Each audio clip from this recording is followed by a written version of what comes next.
Assalamualaikum warahmatullahi wabarakatuh. Perkenalkan, nama saya Sa'dan Syam, NIM 1793140008, Prodi Manajemen Konsentrasi Keuangan. Alasan saya membuat video ini untuk memenuhi tugas mata kuliah Manajemen Keuangan Lanjutan, dosen pengampu Ibu Asmiwati SE MSI. Pada kesempatan kali ini, saya akan membahas tentang struktur modal. Namun, sebelum ke pengertian struktur modal, terlebih dahulu saya akan membahas tentang pengertian dari modal. Modal adalah hak atau kepemilikan yang dimiliki oleh perusahaan yang terdapat pada pos modal atau modal saham, keuntungan atau laba yang ditahan, atau kelebihan aktiva yang dimiliki oleh perusahaan terhadap semua utangnya. Modal pada dasarnya terbagi atas dua, yaitu pertama, modal sendiri. Modal sendiri ini terdiri dari berbagai jenis saham, baik itu saham preferen maupun saham biasa, dan laba yang ditahan. Kemudian yang kedua yaitu modal asing. Modal asing ini terdiri dari obligasi dan investasi kredit lainnya. Struktur modal adalah sumber pendanaan atau sumber dana yang dimiliki oleh perusahaan, baik itu hutang jangka panjang, saham preferen maupun saham biasa. Struktur modal yang optimal adalah struktur modal yang mengoptimalkan kombinasi antara risiko dan return sehingga perusahaan dapat memaksimalkan harga saham yang dimilikinya. Komponen-komponen struktur modal. Yang pertama, hutang jangka panjang, merupakan pinjaman dengan tenor lebih dari 10 tahun. Pinjaman ini dapat berupa pinjaman berjangka dan penerbitan obligasi. Kemudian yang kedua yaitu modal sendiri. Modal sendiri merupakan modal yang bersumber dari pemilik perusahaan. Ada dua sumber modal sendiri, yaitu pertama modal saham preferen dan modal saham biasa. Selanjutnya, menentukan struktur modal yang optimal.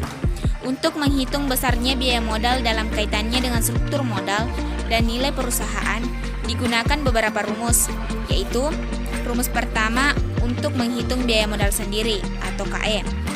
KE sama dengan E dibagi S, di mana S adalah nilai pasar modal sendiri, E adalah laba yang tersedia bagi pemilik, dan KE adalah biaya modal sendiri atau return yang diharapkan.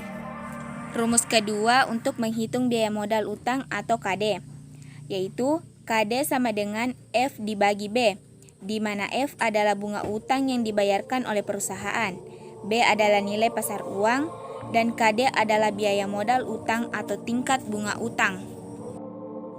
Rumus ketiga untuk menghitung biaya modal rata-rata tertimbang, yaitu KO sama dengan KE dikali S dibagi B tambah S ditambah KD kali B dibagi B tambah S, atau KO sama dengan O dibagi V, di mana O adalah laba operasi atau EBIT, V adalah total nilai perusahaan yaitu B ditambah S, KO adalah biaya modal rata-rata tertimbang. Rumus keempat untuk menghitung nilai perusahaan, V sama dengan B ditambah S, di mana V sama dengan value atau nilai perusahaan. Teori-teori struktur modal. Yang pertama, teori pendekatan tradisional yang menyatakan bahwa akan ada struktur modal dengan optimal, dengan maksud struktur modal mempunyai pengaruh pada nilai perusahaan, yang mana struktur modal bisa berubah-ubah sehingga didapatkan nilai perusahaan yang optimal. Kemudian yang kedua, teori pendekatan Modigliani dan Miller ini terbagi atas dua, yaitu pertama teori MM tanpa pajak. Menurutnya, struktur modal adalah tidak relevan atau tidak berpengaruh pada nilai perusahaan. Mereka kemudian mengajukan asumsi guna membangun teori mereka, yakni tanpa agensi kos, tanpa pajak, investor bisa berhutang dengan suku bunga sama dengan perusahaan. Investor memiliki informasi serupa dengan manajemen tentang prospek perusahaan pada masa depannya, tanpa biaya kebangkrutan, EBIT tanpa pengaruh penggunaan utang. Para investor merupakan price taker dan jika mengalami kebangkrutan, maka aset dijual harga pasar. Kemudian yang kedua, teori MM dengan pajak. Karena teori Modigliani dan Miller tanpa pajak dianggap tidak masuk akal, maka mereka memasukkan pajak ke dalam teori mereka. Pajak dibayarkan untuk pemerintah, artinya menjadi aliran kas keluar perusahaan. Utang dapat dipakai untuk menghemat pajak, sebab dapat digunakan menjadi pengurang pajak. Kemudian yang ketiga, teori trade-off pada struktur modal. Menurut pendapat yang diungkapkan Myers tahun 2001, perusahaan berhutang hingga dalam tingkat utang tertentu, yang mana penghematan pajak dari tambahan utang seperti biaya kesulitan keuangan. Kemudian yang keempat, teori pecking order yang menjelaskan mengapa perusahaan yang mempunyai tingkat keuntungan yang lebih tinggi justru mempunyai tingkat utang yang lebih kecil. Secara spesifik, perusahaan memiliki urutan untuk preferensi penggunaan dana perusahaan. Yang kelima, teori asimetri dan signaling. Teori ini menyatakan bahwa pihak-pihak yang berhubungan dengan perusahaan tidak memiliki informasi yang sama tentang prospek maupun resiko bisnis. Kemudian yang keenam, teori keagenan atau agency approach.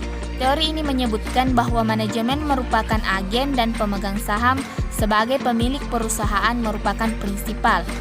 Para pemegang saham berharap agen akan bertindak atas kepentingan mereka sehingga mendelegasikan wewenang kepada agen. Kemudian yang ketujuh yaitu leverage buyout. Leverage buyout atau LBO merupakan salah satu cara untuk mengurangi kelebihan arus kas.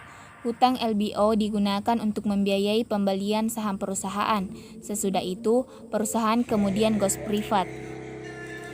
Dalam pengambilan keputusan struktur modal, terdapat dua pendekatan, yaitu pertama pendekatan earning before interest and tax dan earning per share, EBIT dan EPS. Menganalisis hubungan antara pendapatan sebelum bunga dan pajak atau EBIT dan pendapatan per lembar saham atau EPS, sehingga manajer perusahaan dapat melihat dampak dari berbagai alternatif pendanaan terhadap EPS atau earning per share pada tingkat EBIT atau earning before interest and tax yang bervariasi. Kemudian pendekatan kedua yaitu pendekatan cash flow ability to service debt. Ketika dihadapkan pada struktur modal yang layak, maka seharusnya menganalisis juga kemampuan cash flow perusahaan untuk memenuhi biaya-biaya tetapnya. Manajer dapat menggunakan rasio hutang maupun rasio pinjaman. Penggunaan struktur modal harus memperhatikan resiko yang akan dihadapi. Dalam hal ini terdapat dua hal yang perlu diperhatikan. Yang pertama, struktur modal harus konsisten dengan resiko bisnis atau business risk. Business risk merupakan tingkat operating leverage yang berkenaan dengan hubungan antara sales dan EBIT. Semakin tinggi biaya tetap operasi, maka semakin tinggi resiko yang akan dihadapi. Pada tingkat resiko tinggi, sebaiknya struktur modal dipertahankan tetap atau mengurangi penggunaan hutang yang lebih besar, debt equity yang rendah. Kemudian yang kedua, struktur modal menghasilkan tingkat resiko finansial tertentu. Struktur modal perusahaan akan mempengaruhi secara langsung resiko finansial sebagai akibat dari penggunaan financial leverage. Financial leverage berkenaan dengan hubungan antara EBIT dan EPS. Semakin tinggi biaya tetap dari penggunaan hutang atau beban tetap, maka semakin besar risiko yang akan dihadapi. Faktor-faktor yang mempengaruhi pemilihan struktur modal yaitu lokasi distribusi keuntungan, stabilitas penjualan dan keuntungan, kebijakan dividen, pengendalian, risiko kebangkrutan, tingkat pertumbuhan, elastisitas pasar, pajak, profitabilitas, sikap manajemen, sikap kreditur, struktur aktiva, kondisi pasar, dan kondisi internal perusahaan tersebut. Demikian pemaparan materi dari saya. Semoga dapat bermanfaat untuk kita semua. Assalamualaikum warahmatullahi wabarakatuh.